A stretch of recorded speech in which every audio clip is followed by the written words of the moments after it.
ओम नमो भगवते वासुदेवाय। देवाय ओम नमो भगवते वासुदेवाय।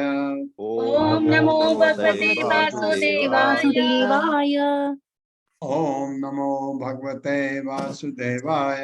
ओम नमो ओम नमो भगवते भगवते वासुदेवाय।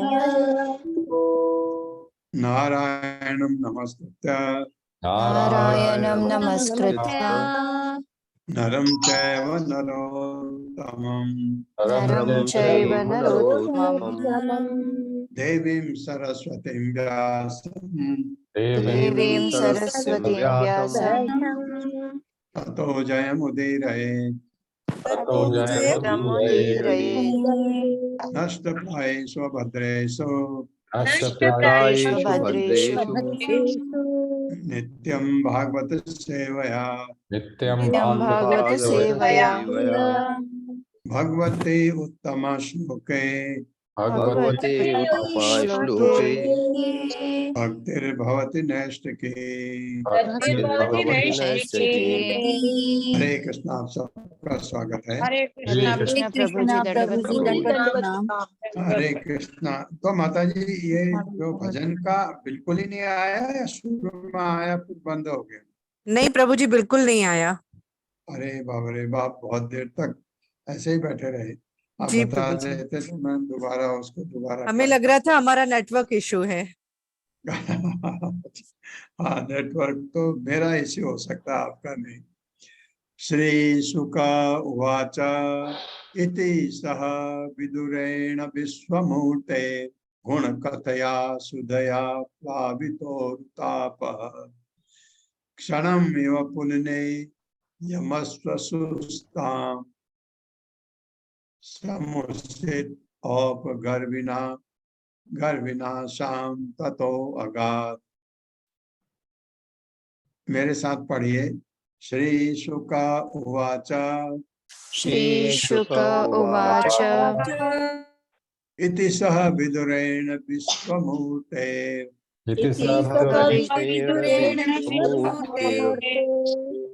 गुणकथया सुधया प्लावितोरुतापः सुधया प्लावितोरुतापः क्षणम् इव पुलिने यमस्वसुस्ताम् क्षणम् इव पुलिने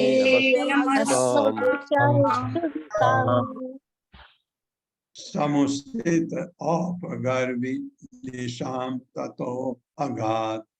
समुचित औपगर्वनिशां ततो अगात्।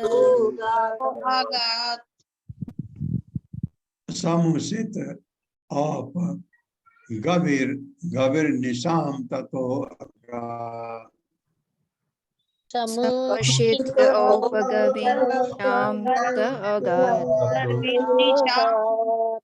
शब्दार्थ है श्री शुक उवाच, श्री सुखदेव गोस्वामी ने कहा, इति इस प्रकार, सहसा विदुरेण विदुर के विश्वमूर्ते विराट पुरुष का गुण कथया दिव्य गुणों की बातचीत के दौरान सुदया अमृत के तुल्य प्लावित उरुतापः अत्यधिक कष्ट से अभिभूत क्षण इव सदृश पुलिने तट पर यमस्वसुतामः उस यमुना नदी के समुचितः बिताया।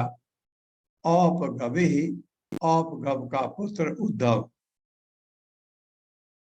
निशाम रात्रि ततः तत्पश्चात अगात चला गया। सुखदेव गोस्वामी ने कहा, हे राजन, इस तरह यमुना नदी के तट पर विदुर से भगवान के दिव्य नाम, यश, गुण इत्यादि की चर्चा करने के बाद उद्धव अत्यधिक शोक से अभिभूत हो गए। उन्होंने सारी रात एक क्षण की तरह बिताई। तत्पश्चात वे वहां से चले गए। मेरे साथ पढ़िए। सुखदेव गोस्वामी ने कहा, सुखदेव गोस्वामी ने कहा, हे राजन, इस तरह यमुना नदी के तट पर यमुना नदी के तट पर विदुर से विदुर से भगवान के दिव्य नाम, भगवान के दिव्य नाम, यश गुण इत्यादि की चर्चा करने के बाद यश गुण इत्यादि की चर्चा करने के बाद उद्धव अत्यधिक शोक से अभिभूत हो गए। अत्यधिक शोक से अभिभूत हो गए। उन्होंने सारी रात एक क्षण की तरह बिताई।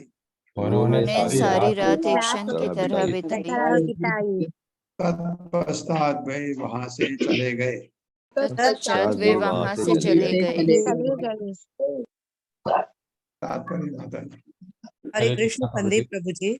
हरे कृष्णा बाबू जी, हरे कृष्णा माता जी, हरे कृष्णा सभी को। तात्पर्य श्रील प्रभुपाद केदारा श्री प्रभुपाद की जय। यहाँ पर श्री कृष्ण के लिए विश्व मूर्ति शब्द का प्रयोग हुआ है। उद्धव तथा विदुर दोनों ही भगवान श्री कृष्ण के प्रयाण से अत्यधिक दुखी थे।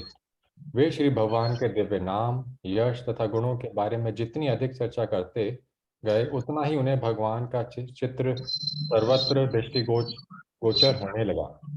श्री भगवान के दिव्य स्वरूप का ऐसा मानस दर्शन ना तो मिथ्या है, ना काल्पनिक, अपितु वास्तविक परम सत्य है। जब श्री भगवान को विश्व मूर्ति के रूप में देखा जाता है, तो वे ना तो अपना व्यक्तित्व खोते हैं, ना ही वह अपना दिव्य नित्य स्वरूप, अपितु वे सर्वत्र उसी रूप में दृष्टिगोचर होते हैं। हरे कृष्ण। हरे कृष्ण।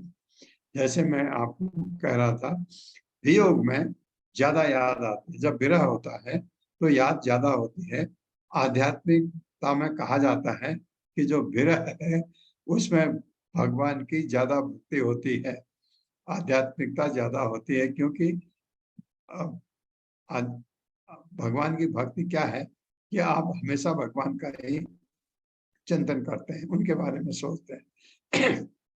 जब आप भगवान के साथ होते हैं तो आप आश्वस्त होते हैं कि ये यहीं पर है, तो आप कुछ और काम भी कर सकते हैं, किसी और से बात कर सकते हैं। लेकिन जब विरह होता है, किसी से बात भी करते हैं, मन में उन्हीं का चिंतन होता है। ये विरह जो है, आध्यात्मिक विरह बहुत अच्छा माना जाता है। राजोवाच निधनम उपगदेषु वृष्णिभोजेषु अधिरथ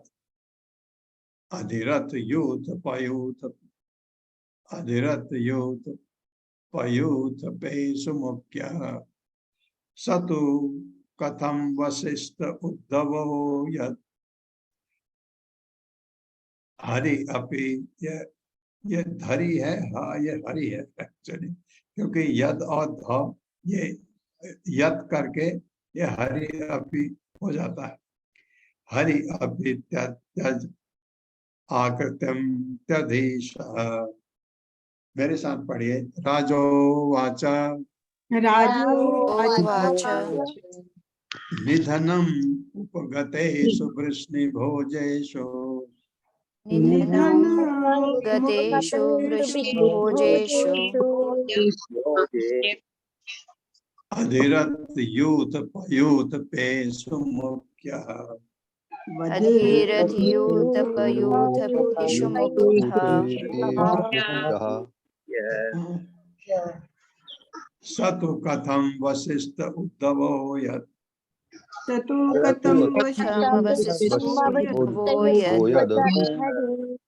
हरिरपि त्यज आकृतिम त्यधीशः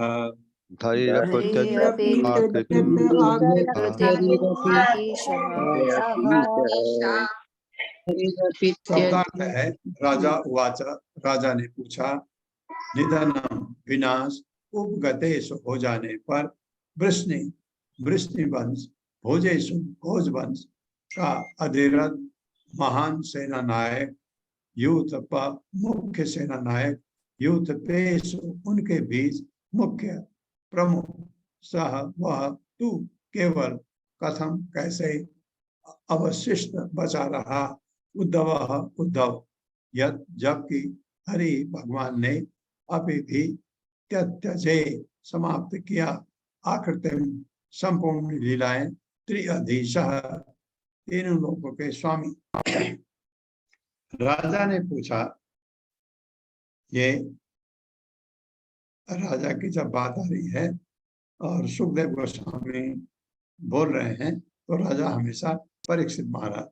राजा ने पूछा, तीनों लोकों के स्वामी श्री कृष्ण की लीलाओं के अंत में तथा उस वृष्णि एवं भोज वंशों के सदस्यों के अंतर्धान होने पर जो महान सेना नायकों में सर्वश्रेष्ठ थे, अकेले उद्धव क्यों बचे रहे? मेरे साथ पढ़िए। राजा ने पूछा, राजा ने पूछा, तीनों लोकों के स्वामी तीनों लोक के स्वामी श्री कृष्ण की लीलाओं के अंत में श्री कृष्ण की लीलाओं के अंत में तथा उन वृष्णि एवं भोज वंशों के सदस्यों के अंतर्धान होने पर तथा उन वृष्णि एवं भोज वंशों के सदस्य के अंतर्धान होने पर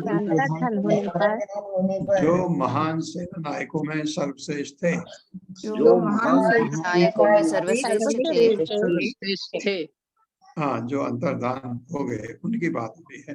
अकेले उद्धव क्यों बचे रहे? अकेले उद्धव क्यों बचे रहे? तात्पर्य मतलब। हरे कृष्णा माता जी।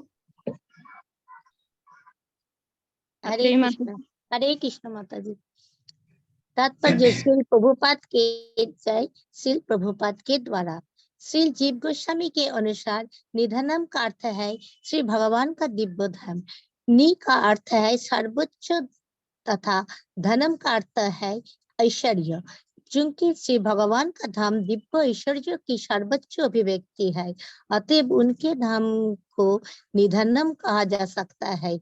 व्याकरणिक स्पष्टीकरण के अतिरिक्त निधनम शब्द का असली उद्देश्य ये सूचित करता है कि वृष्णि तथा भोजवंशों के सारे सदस्यों श्री भगवान के प्रत्यक्ष संगी थे और श्री भगवान की लीलाओं की समाप्ति पर उन संगियों को दिव्य धाम में उनके अपने अपने पदों पर भेज दिया गया था।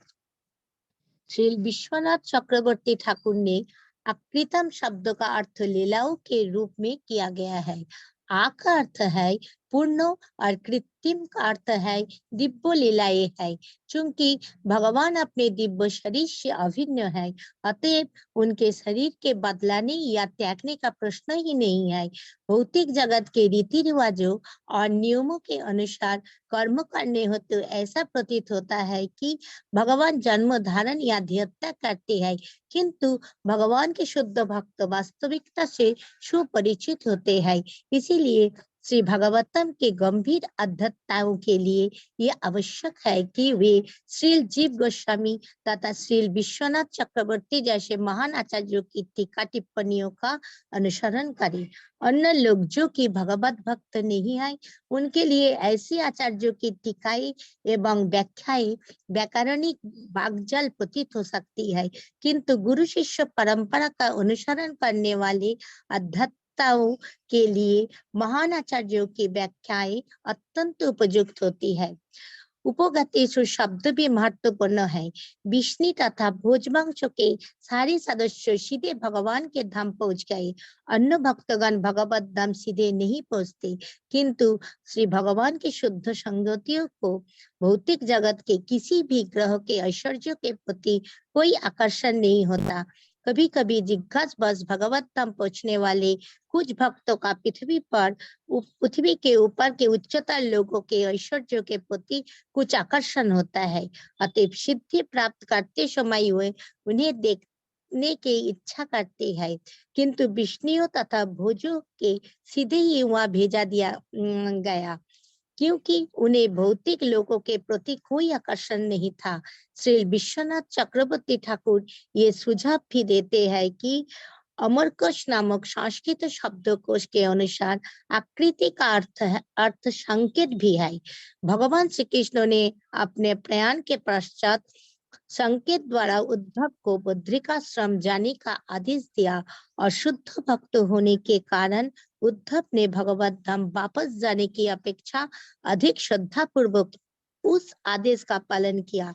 पृथ्वी के धरातल से श्री भगवान के प्रयाण के बाद भी उनके अकेले रह जाने का यही कारण था। हरे कृष्ण। ये बात प्रश्न भी बहुत सही है कि उद्धव क्यों बचे रहे। जैसे भगवान के जो जितने भी शुद्ध भक्त थे सब भगवत धाम वापस चले गए, तो उद्धव क्यों बचे रहे। उद्धव का भी जाने का मन था, लेकिन भगवान ने कहा उनको कि तुम बद्रिकाश्रम जाओ। तो ये प्रभुपाद अकेले रह जाने का यही कारण था उनका। पृथ्वी के धरातल से ये क्या भगवान कृष्ण ने अपने प्रयाण के पश्चात संघ के द्वारा उद्धव को बद्रिकाश्रम जाने का आदेश दिया। शुद्ध भक्त होने से उद्धव ने भगवत धाम वापस जाने की अपेक्षा अधिक श्रद्धा पूर्वक आदेश का पालन किया। तो भगवत भक्त हैं तो आदेश का पालन करेंगे। इसलिए अकेले रह जाने का कारण ये है। लेकिन अकेले बचे क्यों रहे, उसका उत्तर पता नहीं सुखदेव गोस्वामी देते हैं। श्री शुक वाच ब्रह्म शापापदेशेन कालेन अमोघ वांछिता संहत्य सकुलम स्फीतम त्यक्षन् देहम अचिंतयत्। मेरे साथ पढ़िए। श्री शुक वाच ब्रह्म शाप उपदेशेन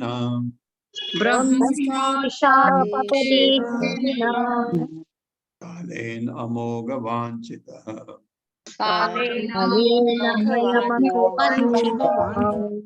संहृत्य स्वकुलं स्फीतं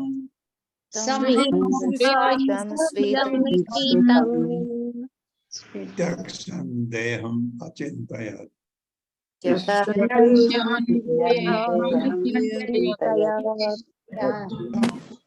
शब्दार्थ है श्री शुक वाच, श्री सुखदेव गोस्वामी ने कहा ब्रह्म शाप, ब्राह्मण द्वारा शाप दिया जाना, उपदेशेन बहाने से, कालेन नित्य काल द्वारा, अमोघ अचूक, वांछितः ऐसा चाहने वाला, संहृत्य बंद करके, स्वकुलम अपने परिवार को, स्फीतम असंख्य, त्यक्षण त्यागने के बाद, देहम विश्वरूप को, अचिंतयत अपने आप में सोचा।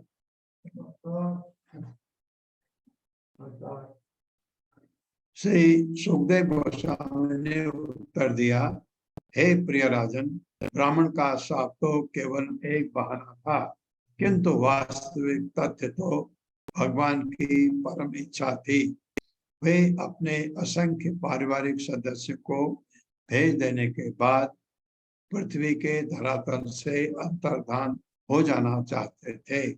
उन्होंने अपने आप इस तरह सोचा। मेरे साथ पढ़िए।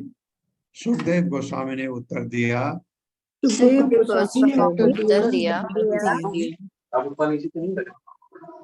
प्रिय राजन, ब्राह्मण का शाप तो केवल एक बहाना था, केवल एक बहाना था, किंतु वास्तविक तथ्य तो भगवान की परम इच्छा थी। भगवान की परम इच्छा थी। वे अपने असंख्य पारिवारिक सदस्यों को, अपने असंख्य पारिवारिक सदस्यों को भेज देने के बाद, पृथ्वी के धरातल से अंतर्धान हो जाना चाहते थे।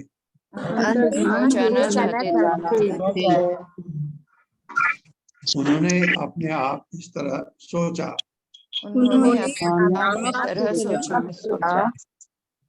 तात्पर्य कृष्णा सुधीर प्रभु जी।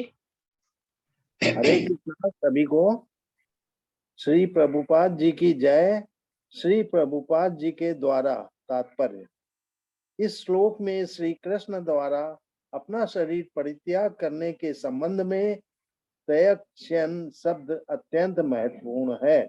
चूंकि वे सच्चिदानंद विग्रह हैं, अतः उनका शरीर तथा उनकी आत्मा अभिन्न है।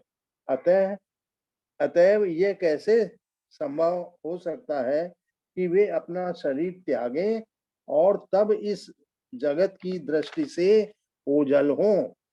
भगवान के रहस्यमय तिरोधान के विषय में अभक्तों या मायावादियों के बीच अत्यधिक विवाद है और अल्पज्ञों की शंकाओं को श्रील जीव गोस्वामी ने अपने कृष्ण संदर्भ में विस्तार से स्पष्ट किया है। ब्रह्म संहिता के अनुसार भगवान के अनेक स्वरूप हैं। उसमें कहा गया है कि भगवान के असंख्य रूप हैं और जब वे जीवों की दृष्टि के अंतर्गत प्रकट होते हैं, जैसा कि भगवान कृष्ण वास्तव में प्रकट हुए, तो ये सारे स्वरूप उनमें मिल जाते हैं। इन अच्युत रूपों के अतिरिक्त उनका विश्व रूप है, जिसे उन्होंने कुरुक्षेत्र के रूप में अर्जुन के समक्ष प्रकट किया। इस श्लोक में स्वीतम शब्द भी प्रयुक्त हुआ है, जो यह संकेत करता है कि उन्होंने अपने विराट रूप का परित्याग किया, अपने आदि नित्य रूप का नहीं, क्योंकि उनके सच्चिदानंद स्वरूप के बदलने की कोई संभावना नहीं है।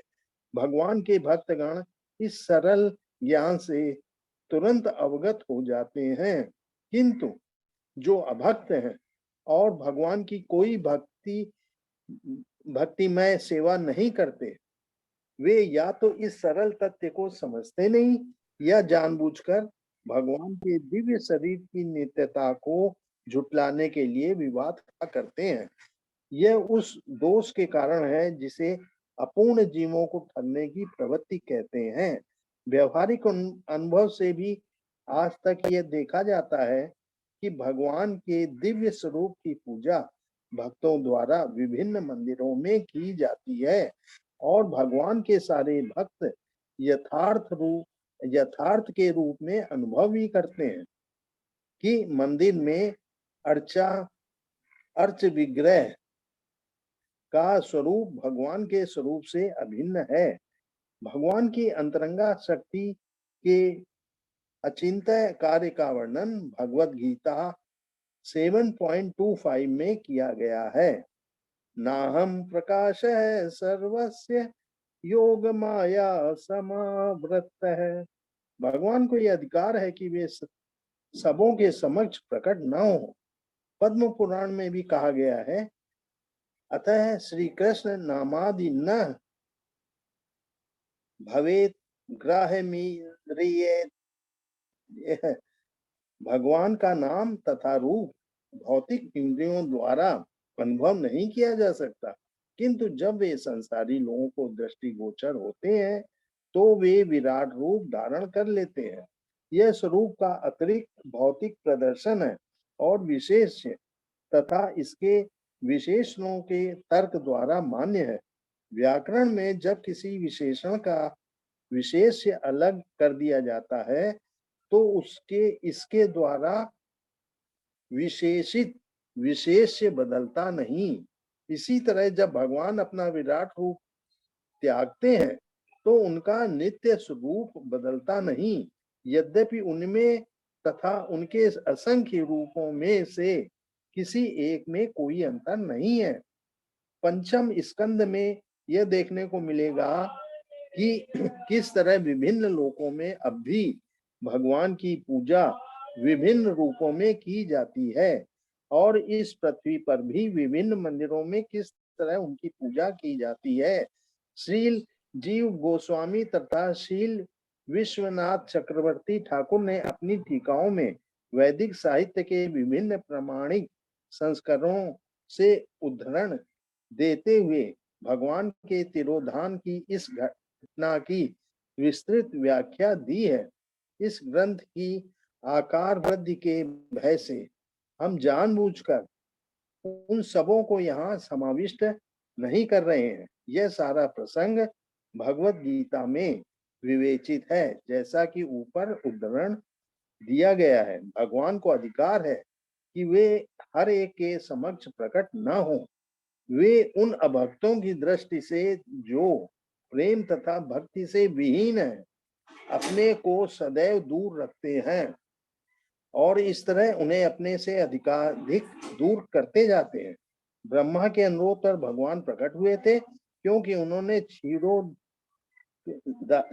विष्णु के समक्ष प्रार्थना की थी। अतएव जब भगवान प्रकट हुए तो विष्णु के सारे रूप उन्हीं में मिल गए, और जब उद्देश्य पूरा हो गया तो वे यथा समय उनसे विलग हो गए। हरे कृष्णा सभी को। हरे कृष्ण हरे कृष्ण। ये बड़ा अच्छा है। भगवान के सारे रूप उनमें विलय हो जाते हैं, और जैसे कार्य पूरा हुआ कोई विशेष कार्य उनसे विलग हो जाते हैं। ये कह रहे हैं कि जब भगवान प्रकट हुए तो इसका मतलब है जो भगवान के पुरुष अवतार रूप हैं वो भगवान में विलय हो गए, और जब भगवान फिर वापस जाएंगे तो वो अपने में फिर प्रकट हो जाएंगे।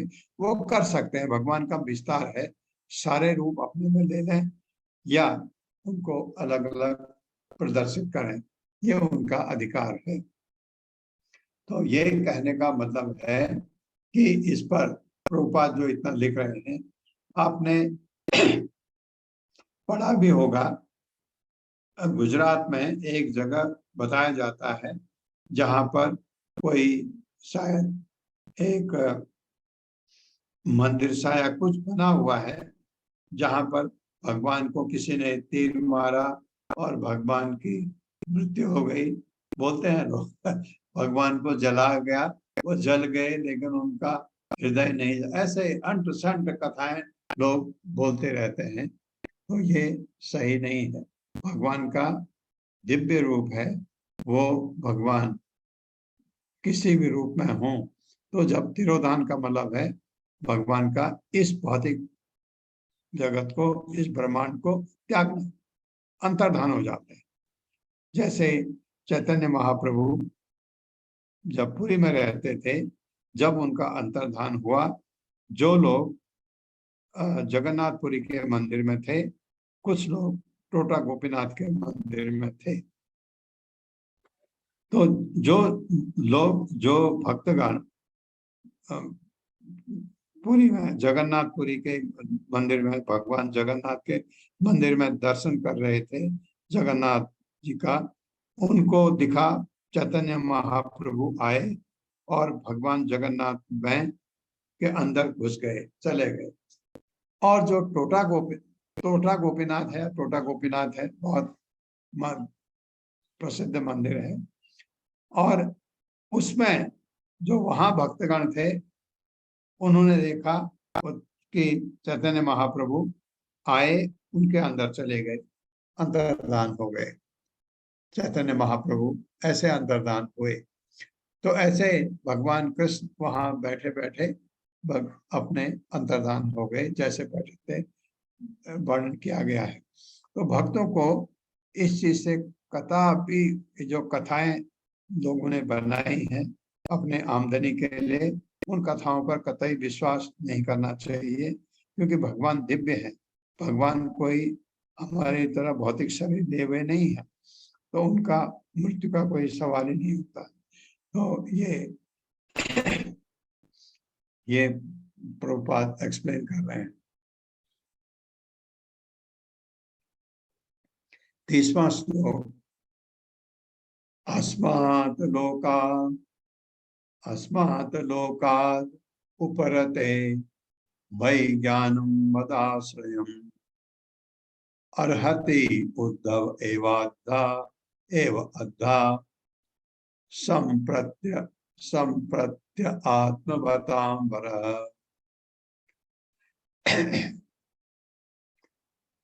अस्मात् लोकात् उपरते मयि ज्ञानं मदाश्रयम् अर्हति उद्धव एव अद्धा संप्रति आत्मवतांबरः।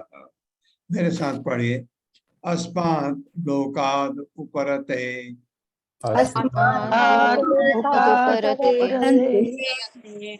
मयि ज्ञानं मदाश्रयम् मयि ज्ञानं मदाश्रयम् अर्हति उद्धव एव अद्धा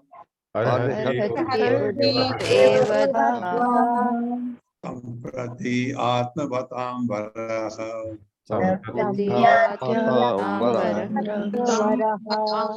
शब्दार्थ है अस्मात्, इस ब्रह्मांड से, लोकात् पृथ्वी से, उपरते ओझल होने पर, मई मेरे विषय में, ज्ञानम ज्ञान, मत आश्रयम मुझसे संबंधित, अर्हति योग्य होता है, उद्धव उद्धव, एवं निश्चय ही, अद्धा प्रत्यक्ष, संप्रति इस समय, आत्मवताम भक्तु में, वरह सर्वोपरि। अब मैं इस लौकिक जगत की दृष्टि से ओझल हो जाऊंगा और मैं समझता हूं कि मेरे भक्तों में अग्रणी उद्धव ही एकमात्र ऐसा है जिसे मेरे विषय का ज्ञान प्रत्यक्ष रूप से सौंपा जा सकता है।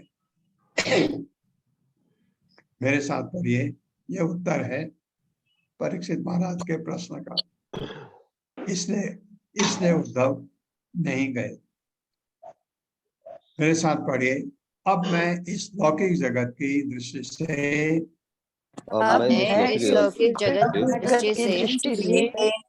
ओझल हो जाऊंगा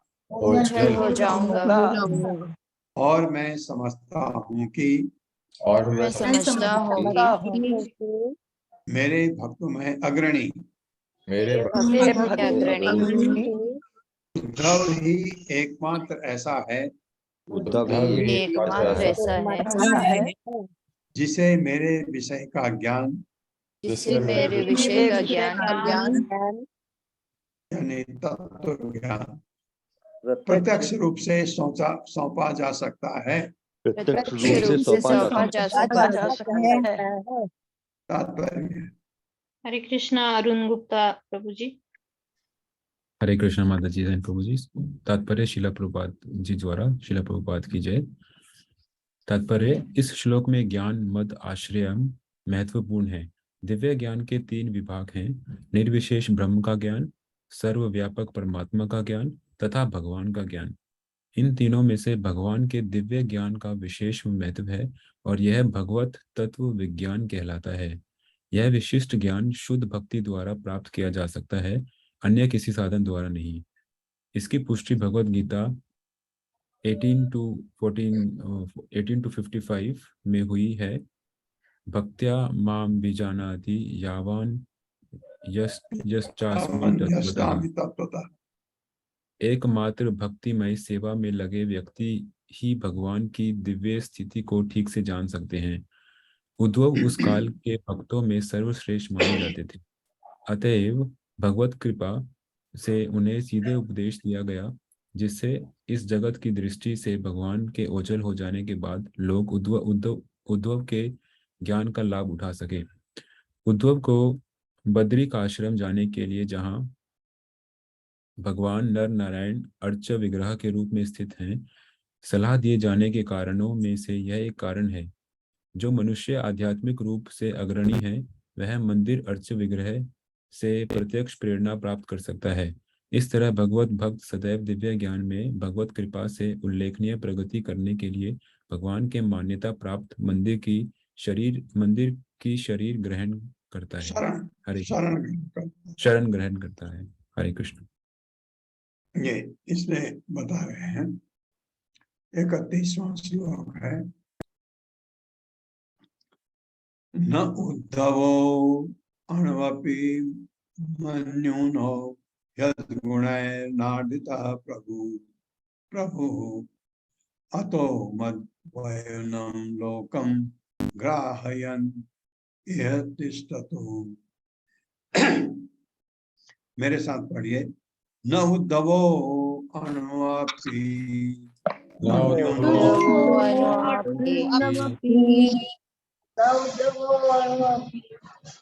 न उद्धवो अण्वपि मन्युनो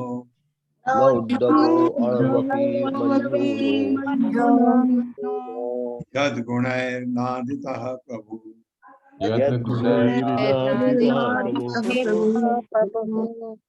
अतो मद्वयनं लोकं अतो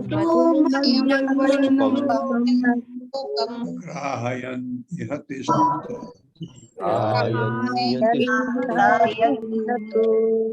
शब्दार्थ है ना नहीं उद्धव उद्धव अणु रंच भर अभी भी मत मुझसे न्यून घटकर यद क्योंकि गुण है प्रकृति के गुणों के द्वारा न तो अर्धितः प्रभावित प्रभु स्वामी, अतः इसलिए मत वयोनम मेरा भगवान का ज्ञान लोकम संसार ग्राहयन प्रसार करने के लिए इस संसार में तिष्ठत रहता रहे। उद्धव किसी भी तरह मुझसे घटकर नहीं है, भगवान कह रहे हैं, क्योंकि वो प्रकृति के गुणों द्वारा कभी भी प्रभावित नहीं हुआ है।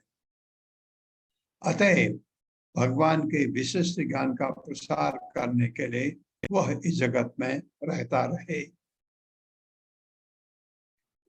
एक होता है ना कि भक्ति की और प्रकृति के 3 गुणों से लाग कर चला गया, वो प्रकृति के 3 गुणों में था ही नहीं, कह रहे भगवान, कभी भी प्रभावित नहीं हुआ।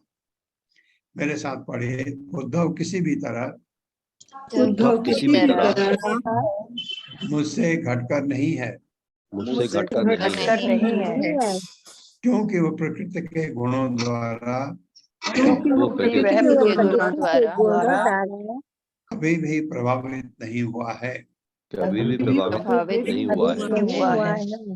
अतः भगवान के विशिष्ट ज्ञान का भगवान के विशिष्ट ज्ञान का प्रसार करने के लिए वह इस जगत में रहता रहे। तात्पर्य माता जी। हरे कृष्ण। पूनम बिंदल माता जी।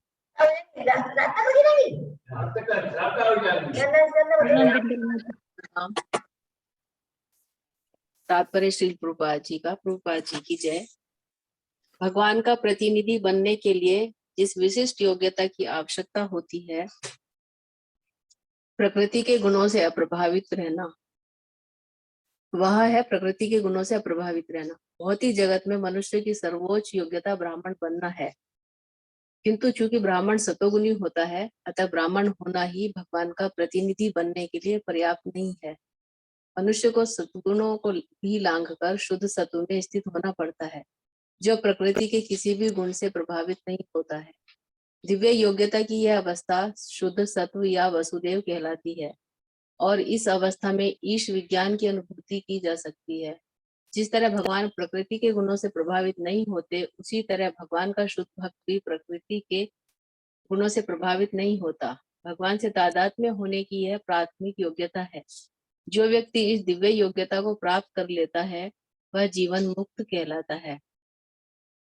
यद्यपि वह भौतिक अवस्था में रहता है, यह मुक्ति उसे प्राप्त होती है। जो भगवान की दिव्य प्रेम भक्ति में निरंतर लगा रहता है, भक्ति रसात्मक सिंधु 1.2-187 में कहा गया है, इहा यस्य हरे दास्य कर्मणा मनसा गिरा निखिला स्वप्यवस्थासु जीवन मुक्तः स उच्यते। जो कोई भी अपने कार्यों, मन तथा वाणी से एकमात्र भगवान की दिव्य प्रेमा भक्ति के लिए जीता है, तो निश्चय ही मुक्त आत्मा है, भले ही वह इस जगत की भौतिक संसार की अवस्था में प्रतीत होता हो। उद्धव ऐसे ही दिव्य पद को प्राप्त थे, इसलिए उन्हें इस जगत की दृष्टि से भगवान की शारीरिक अनुपस्थिति में भगवान का वास्तविक प्रतिनिधि चुना गया था। ऐसा भगवत भक्त भौतिक शक्ति, बुद्धि या वैराग्य से भी कभी प्रभावित नहीं होता। भगवान का ऐसा भक्त भौतिक प्रकृति के समस्त आघातों को सह सकता है, और इसलिए वह गोस्वामी कहलाता है। ऐसे गोस्वामी ही भगवान के दिव्य प्रेम में संबंधों के रहस्यों का भेदन कर सकते हैं। हरे कृष्ण। हरे कृष्ण माता जी। हरे कृष्ण। ये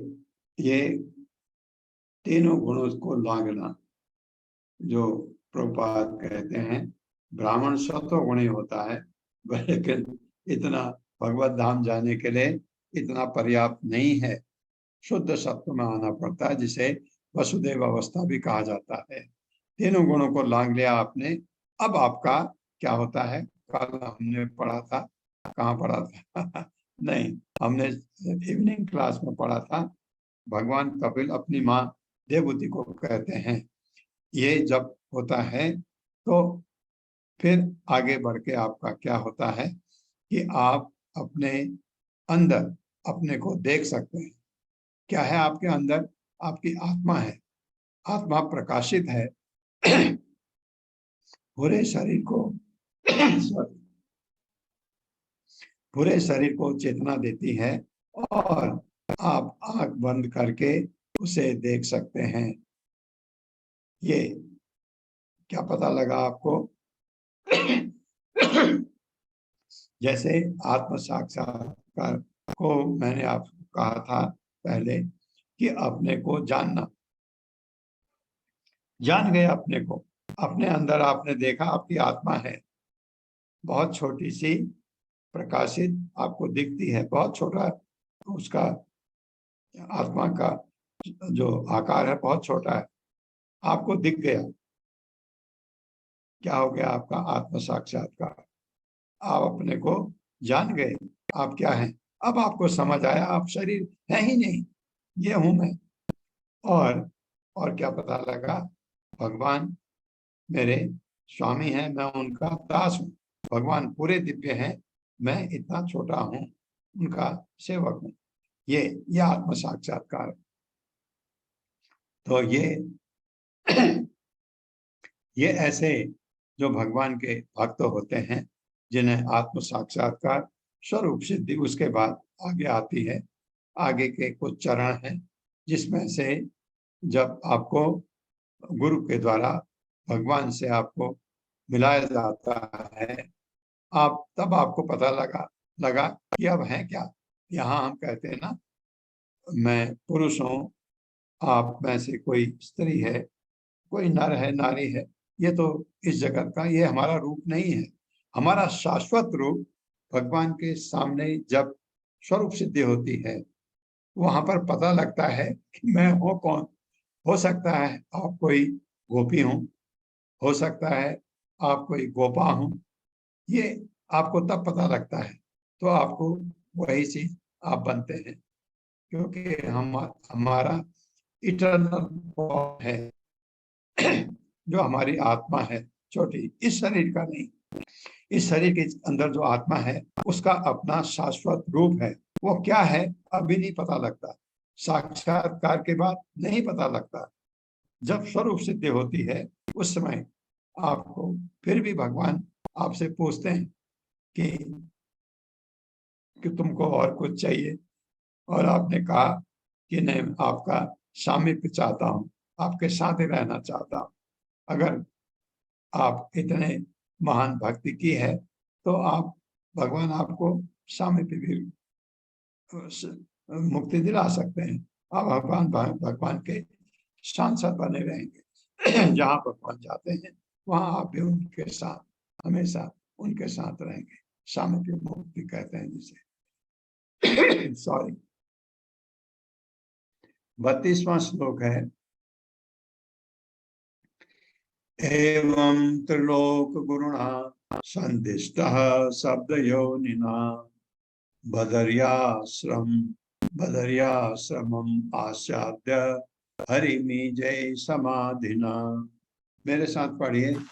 एवं त्रिलोक गुरुणा एवं त्रिलोक गुरुणा संदिष्टः शब्द योनिना संदिष्टः शब्दयोनिना बदर्याश्रमम् आसाद्य बदर्याश्रममासाद्य हरिमीजय समाधिना। हरिमीजय समाधिना। शब्दार्थ है एवं इस तरह त्रिलोक, तीनों जगत के गुरुणा, गुरु द्वारा संदिष्ट, ठीक से शिक्षा दी जाकर, शब्द योनिना, जो समस्त वैदिक ज्ञान का स्रोत है, उसके द्वारा बदर्याश्रम, बद्रिकाश्रम के तीर्थ स्थान में आसाध्य पहुंचकर हरिम, भगवान को इजे तुष्ट किया, समाधिना, समाधि द्वारा।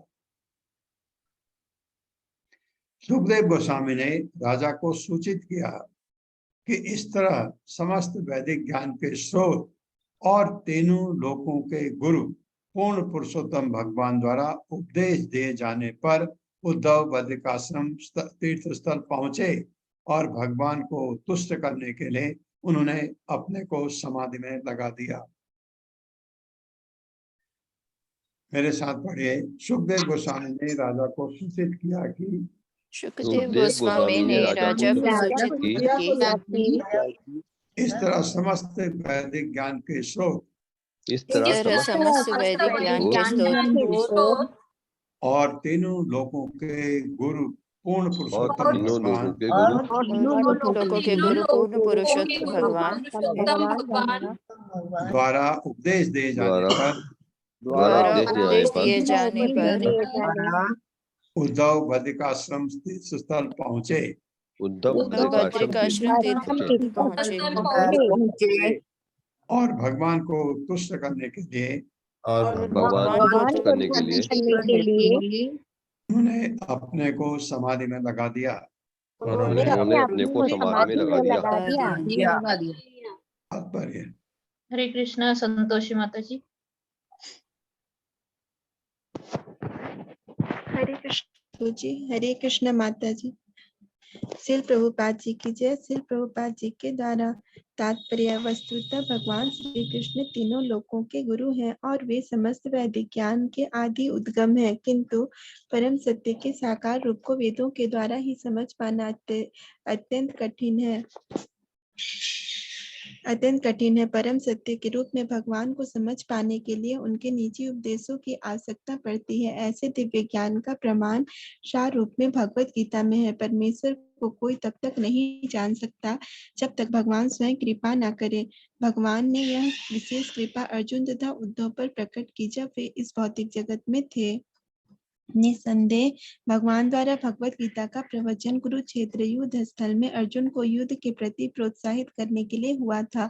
फिर भी भगवत गीता के दिव्य ज्ञान को पूर्ण बनाने के लिए भगवान ने उद्धव को उपदेश दिया। भगवान की इच्छा थी कि उद्धव उनके मिशन को पूरा करे तथा जो ज्ञान भगवत गीता में भी नहीं दिया गया उस ज्ञान का प्रसार करे। जो लोग वेदों के वचनों के प्रति आसक्त रहते हैं वे भी इस श्लोक से यह जान सकते हैं कि भगवान समस्त वैदिक ज्ञान के स्रोत हैं। जो व्यक्ति वेदों के पृष्ठों का अध्ययन करने के बाद भी पूर्ण पुरुषोत्तम भगवान को नहीं समझ पाते वे भगवान विषयक ज्ञान में आगे बढ़ने के उद्देश्य से उद्धव जैसे किसी भगवत भक्त की शरण ग्रहण कर सकते हैं। ब्रह्म संहिता का कथन है कि वेदों से भगवान को समझ पाना अत्यंत कठिन है, किंतु उद्धव जैसे शुद्ध भक्त ने उन्हें आसानी से समझा जा सकता है। भगवान ने बद्रिकाश्रम में रहने वाले महर्षियों पर कृपा करके उद्धव को अपनी ओर से बोलने के लिए अधिकृत किया। ऐसा अधिकार प्राप्त किए बिना ना तो कोई व्यक्ति भगवत भक्ति को समझ सकता है और ना ही उसका उपदेश दे सकता है। जब भगवान इस धरा पर विद्यमान थे तो उन्होंने अंतरिक्ष की भी यात्रा करके स्वर्ग से पारिजात लाने तथा अपने गुरु सांदीपनि मुनि के पुत्र को यमलोक से वापस लाने जैसे बहुत से असामान्य कार्यकलाप संपन्न किए।